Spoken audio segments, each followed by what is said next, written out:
Sweet blessings, dear ones. Hope you're doing well. We are at Tartaria headquarters, Grand Central, St.Peters, Basilica. There's nothing I could really say that would be worthy of this technology behind me. So I'll just tell a story that I heard last night on a walking tour.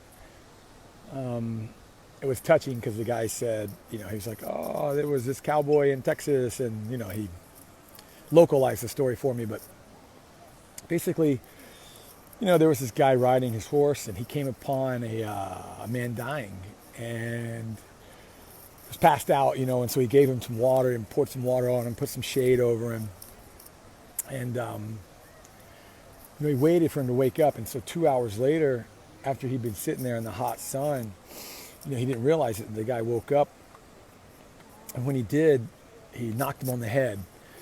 And he took his horse, took his water, took his clothing, and basically left him for dead. And the guy said, I can forgive you to God. He was talking to God, and he said, I'll forgive the man for knocking me out. I'll forgive him for making me wait 2 hours in the sun. I'll forgive him for taking my horse.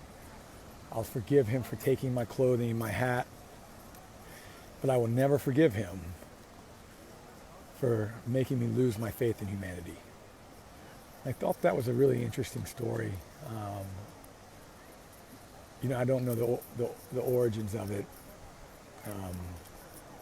But it's like we can forgive but not forget, it's fool me once, shame on you kind of thing. So I just wanted kind of to put that out there for anyone, who's going through some forgiveness. Don't get, let us be careful not to lose our compassion. The second story that was told last night, it's about the greedy dog, and it was just one after the next. This tour guide was really fantastic. He said, I think in, is it Romania? They say never carry 2 watermelons at once, because you drop one. And another kind of story that was told was about the greedy dog. There was this dog going across the river with a bone in his mouth, and when he saw the reflection of the water, he saw the bone. And so he went to grab it. But when he did, he lost the first one.